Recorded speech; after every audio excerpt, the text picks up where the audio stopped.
Hello and welcome to Horse Racing Ireland's racing preview with myself, Sarah Pickford, and Martin Murphy. Today we're going to be taking a look at Cork on Sunday the 17th of June. This is an 8-race card. It's a flat meeting with the first race off at 2:10. Now the going at the moment is soft on the round course, soft to heavy in places on the sprint. There is going to be a course inspection at 1 o'clock on Saturday as further rain is expected. So the first race we're going to take a look at is the feature race. This is the 350, the Kerry Group Noblest Stakes. The horse I've gone for in this race, a field of 8, I've gone for Ebel Vera. It's a John Ox trained horse and ridden by Niall McCullough. She's an interesting contender. She's run once and won once, and that was on heavy ground. Martin, the yard are obviously in form. What would you fancy in this race? Well, certainly, Sarah, yes, the yard is in very, very good form. Ebel Vera won a maiden at Tipperary there a month ago. Now, this is a big step up in class for her, but the way the horse are run at the moment, you certainly couldn't rule her out. Now, obviously, Aidan O'Brien has a good record in this type of race, and his horse, Better, ran a good race in the Epsom Oaks behind the stable companion Was, so I think this one is probably the likely favourite. Also, Dermot Wells' Sapphire was a good mare last year. She won a listed race at Cork on her last appearance in October. Whether she's fully fit or not, I'm not quite sure. But the one I like for a bit of value was actually Aidan O'Brien's other runner, a filly called Soon, who finished second in the Gallimule Stakes against the Colts last time. Also was second in a listed race at Gordon Park early on in the year. Will have no problem with the soft ground. I say she'd appreciate the step up to 1.5 miles, and she could be a bit of value each way, so I'll go for Soon. Okay, we'll go on then and we'll have a look at the 315. This is the Galtee Midsummer Sprint Stakes, a field of 9 horses. This has 3 English raiders in the race, and In Exile won this race last year, so obviously that's the one that would catch my eye. What do you think, Martin? Well, certainly, Sarah, I think he's been a very, very good horse in Ireland. He's won here 6 times in the last 3 years, so obviously he likes the Irish air. The only slight problem will be on Sunday would be the very heavy ground. He's not very used to very testing ground, and you know he is a very fast sort. Maybe the 5 furlongs at Cork on heavy ground might be stretching his stamina a little bit.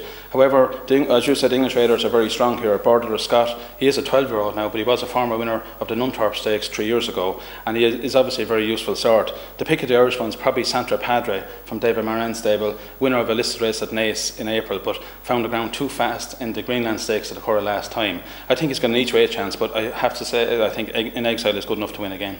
Okay, so we'll have a look then next at the 450. This is the Charlotteville Cheese Handicap. I like the look of Bold Lady Quill in this race. Won last time out at Naas and trained by Ken Condon, who's in great form at the moment with his horses. Yeah, certainly, sir, and certainly the jockey here, Shane Foley's having a wonderful season for Michael Halford, and obviously for Ken Condon as well. Very, very good rider, Shane, and this one certainly would have a chance. Again, though, I just worry about the testing ground for him. It was a good ground at Naas last time, so whether he can repeat that performance remains to be seen. Trainer Andy Oliver has a very good hand here with this. He's got 2 good horses, Super Say and Potomac, who was third at Leopardstown last time. Super Say finished 6th at the Curragh in a good mile handicap a couple of weeks ago, and certainly should run well. But I'm going to go for a horse called Gunnar Lindy from the Reggie Roberts yard. He found the ground too fast at the Curragh on 1,000 guineas day, and will certainly have a better chance on Sunday with the ground in his favour. He was second at Gordon Park and at Naas earlier on in the year. He formerly trained in England and is a fairly useful horse. But I think I'll go with Gunnar Lindy for a bit of value.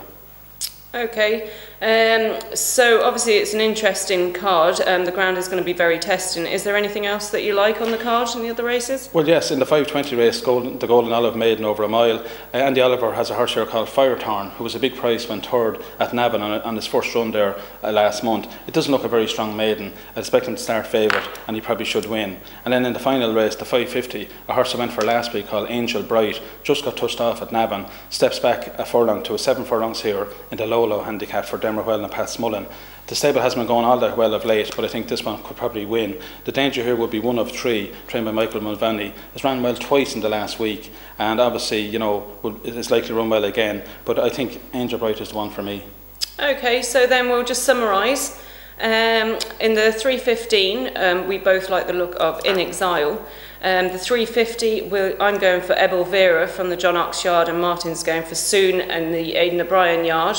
The 450, Martin's going for Gunnar Lindley, and I'm going for Bold Lady Quill. In the 520, Martin likes the look of Firethorn, and then in the 550, Martin likes the look of Angel Bright. Okay, so hopefully we've pointed you in the right direction. Enjoy your racing, and thank you for watching.